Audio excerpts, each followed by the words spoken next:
Okay, you guys, this is my longtime client, Hillary. You guys probably have seen her from the viral cowlick brow video that is on YouTube, Instagram, TikTok. These brows, everybody was loving them. So I'm gonna get her brows together today, and I'm gonna teach you guys how to do it from beginning to end. Okay, so I'm gonna start my setup. This is how I do every brow styling, aka brow waxing. I have my tray. The tray is not necessary, but I like to have it to just keep everything neat. For a brow styling, brow waxing, I use 9 sticks. And as you can see, I like to use the small sticks just because these are going to give you a more precise application versus the ones that are bigger. You're more likely to make a mistake with those. So that's why I use these. I also lay my strips out ahead of time because I like to be ready when my client gets here, and all of these things help the service flow and it minimizes wasted time, or idle time, should I say. Get out 2 spoolies, one to brush the brows as I'm working, and then another to apply the brow styling gel at the end. My scissors, I love these scissors. I used to not like the pinchy scissors, but these are so precise.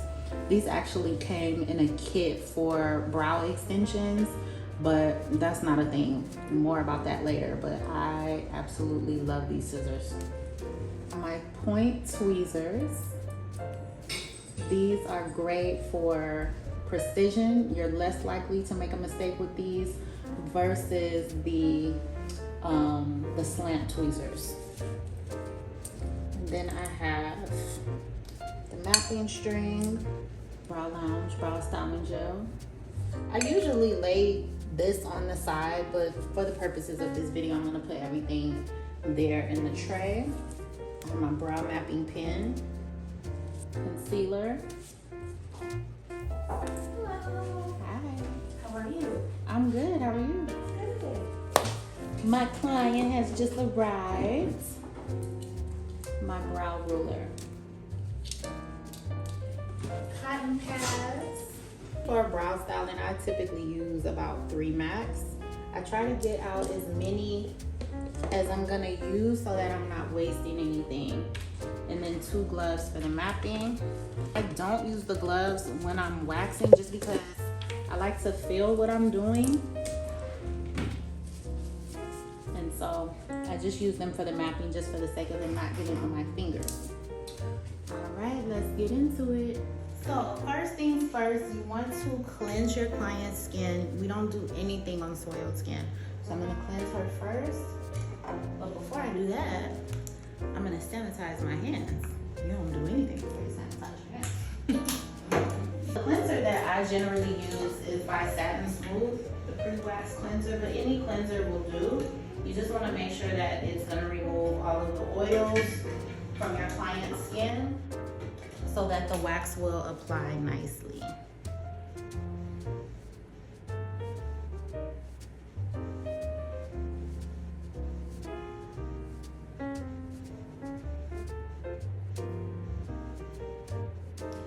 Although Hillary is a regular, I'm still gonna map her. I map all of my clients. I don't care if I've seen them once or a million times. Everybody gets mapped all the time. The mapping is complete. I just wanted to give you guys a close-up of the mapping.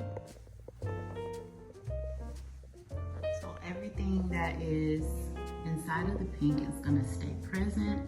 Everything outside, we're gonna remove. I also like to do a different color from the rest of the mapping just so when I show the client, it's easy for them to see, you know, what it's gonna be, if they like it, or if they want any tweaking, and she's pleased with it.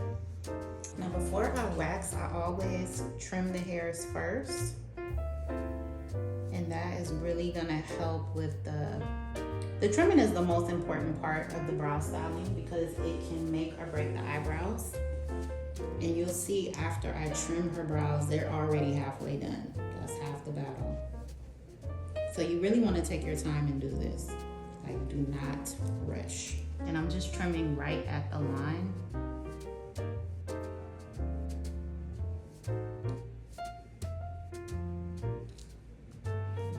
And Hillary has a cowlick right here at the arch of her eyebrows. So trimming is crucial for her. And that was the video that went viral because for some reason, some brow artists really have a challenge dealing with these type of brows, but these are my favorite brows to do.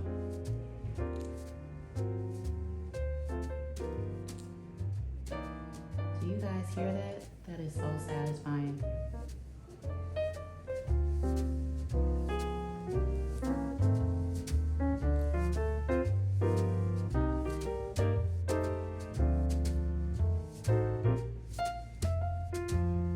Can see just from the trim the difference that makes. And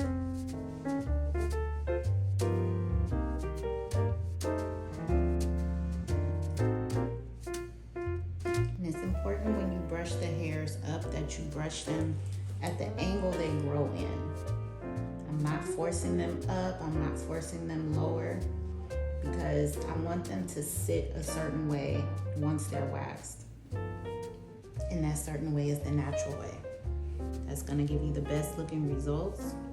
And it's also gonna help for longevity and the look. So like, as you can see, when she came back today, her brows are not terrible looking. They don't look bad at all, but it is time for her regular maintenance.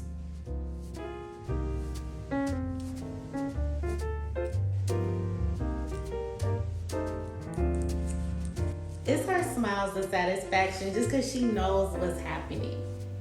So you guys see that? Like, her brows, they are like, she could get up and go like this, although I would never send her like this, but she could.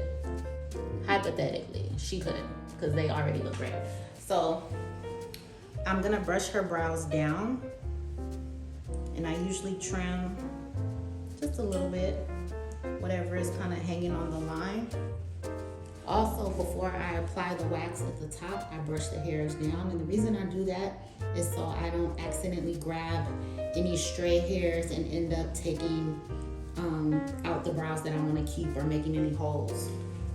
Literally like 3 hairs.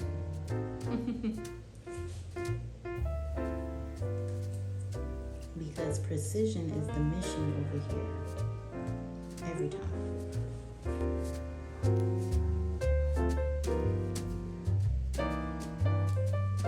The trimming is complete, so I'm gonna put these scissors in the disinfectant. Now I'm going to start with the wax. I work in 4 quadrants of the brows: the tail, the front, and then I do the same thing on the bottom, and then the middle, and that is why I use 9 sticks. I like to stretch the skin forward, that way when I'm applying the wax, it just glides nicely.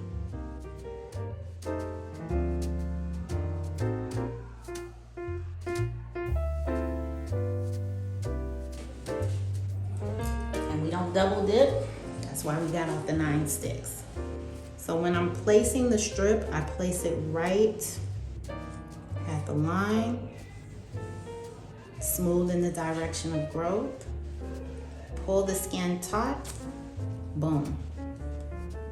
Since I'm using soft wax, I don't want to overlap where I waxed previously, so I can see, you guys may not be able to see on camera, but I can see this is where it began right there. I'm not gonna go over this spot, because if I do that, there is a chance her skin will lift because this is soft wax. You cannot go over the same area more than once. If you're using hard wax, you can do that. But I prefer soft wax for the face because it gets all the fine hairs. Hard wax is good for the body, so that's why I'm using soft wax. This is my opinion. You can use whatever you want, but I have been waxing for almost 20 years, and I have experience working with both hard and soft wax, and this is just my preference for doing the brows.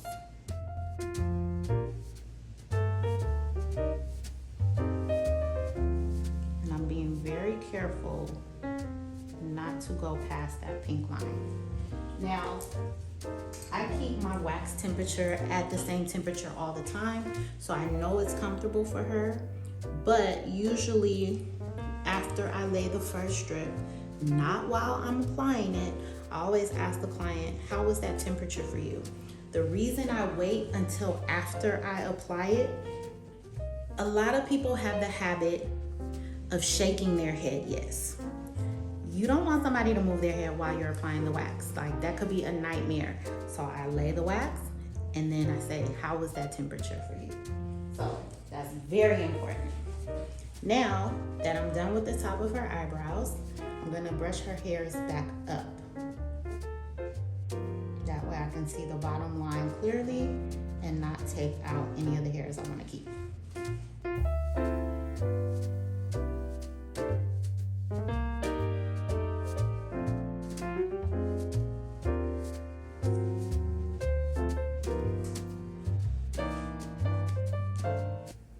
Stretch that skin.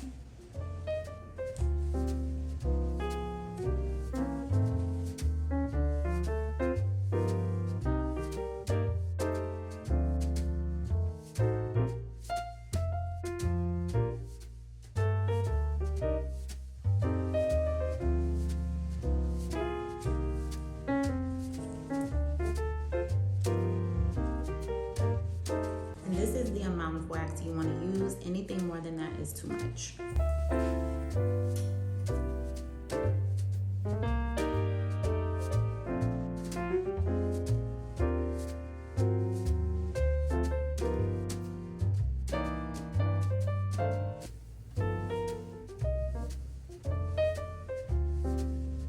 Now you see this part, I need a little bit more wax. I'm not gonna double dip this. I'm gonna flip the stick and put that side in. That side is clean. And I'm also not wasting any of my materials.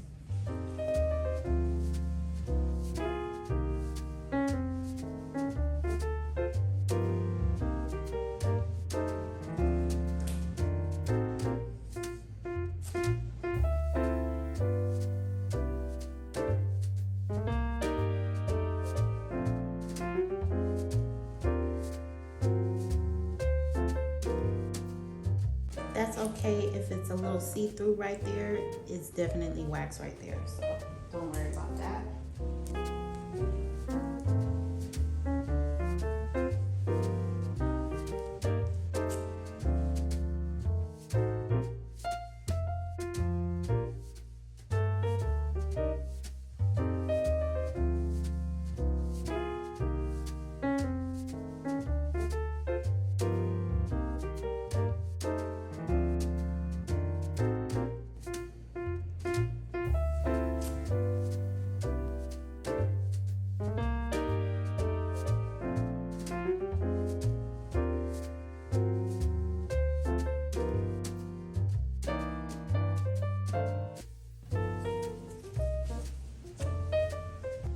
And see, when I have a little bit of wax, then I'll fold the strip over and just do like that.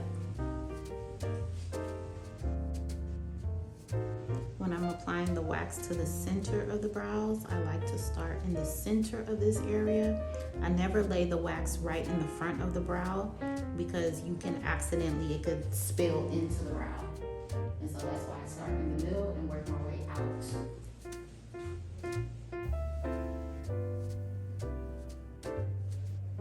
Always take your time doing this because you don't want to push the front of your client's brows back. It's like when men get their hair cut. You know, they don't want their barber to push the line back. We don't want to push the front of the brows back. Now see, the strip is not quite wide enough. What I'll do, instead of, there's two ways you could approach this. You can lay two strips, which is the safest way. Or you can rip that first strip off and then come back and do it, but kill two birds with one stone.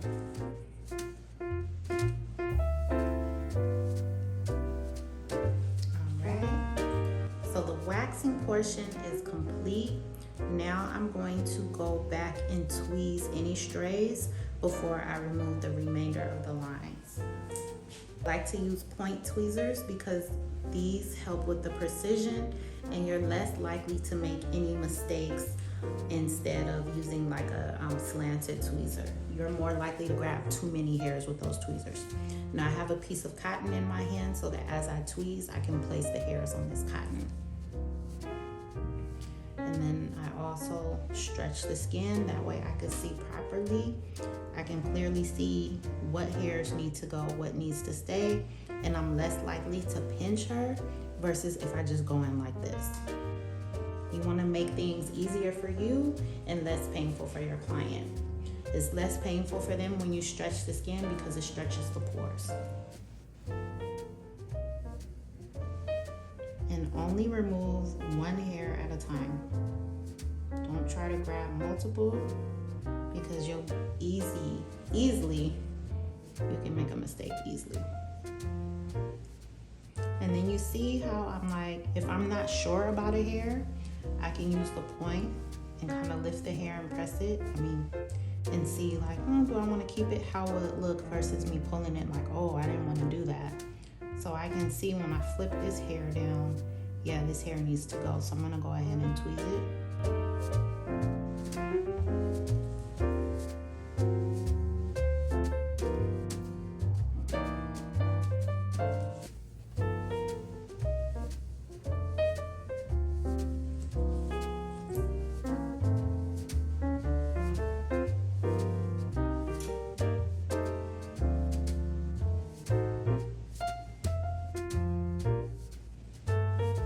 Tweezing is just as important as the trimming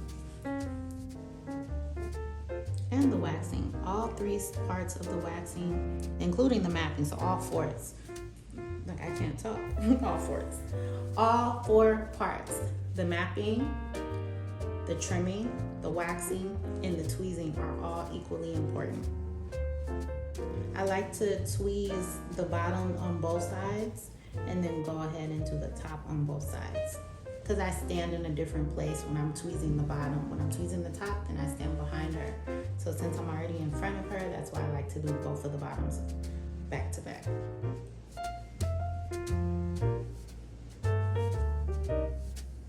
And have them keep their eyes closed. Number 1, just for their safety in case anything slips out of your hand. But also when people blink, it makes this area move. And so you don't want to be tweezing or laying the wax and they blink and then you make a boo-boo. So that's why I have my clients keep their eyes closed.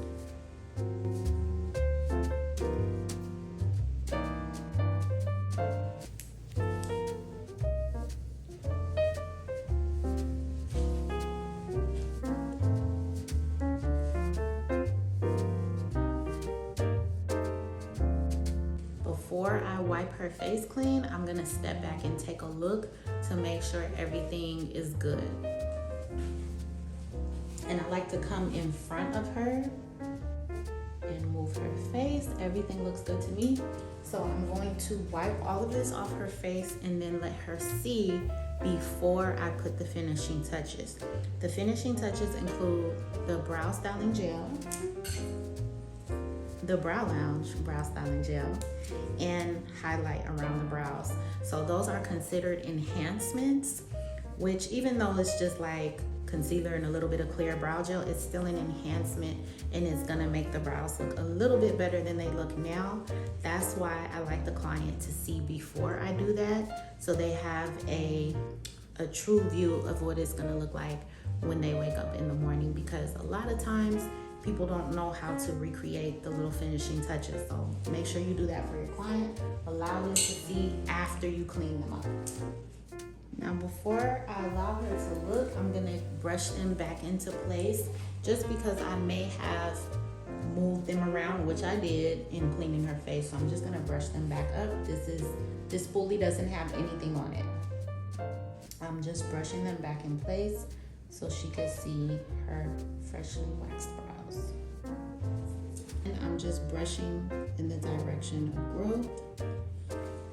I'm gonna step back and look at them one more time because she doesn't have any lines, so now I can clearly see what's what. Everything is everything, so so I'm gonna allow her to take a look. Gorgeous. All I right. love them. Yay. Thank you. You're welcome. So now I'm gonna apply the finishing touches. So I'm gonna get the brow gel and the clean spoolie.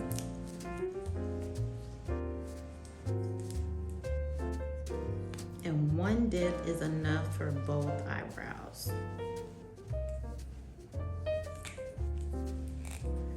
I'm gonna brush in the direction of growth. Now, normally, you guys are probably like, well, she didn't put any post-wax product. I typically do a facial massage after every brow styling. That's just what I do because I provide an elevated brow service. Hence the reason I say brow styling and not brow waxing. So that's why I'm just gonna skip this. And she's also getting my VIP treatment. So she's gonna get all the skincare. I'm just not doing that on camera.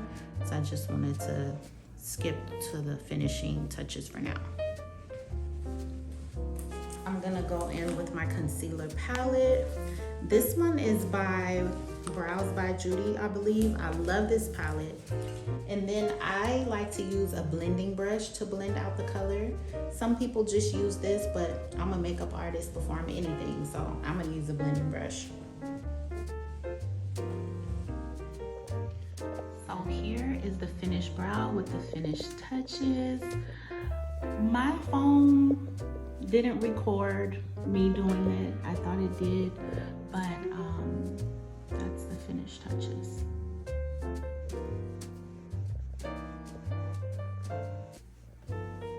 All right, and if you guys want to learn how to do all of this, I will put in the caption my information for my brow master classes. And once again, I'm in LA, and if you're not here, you can come and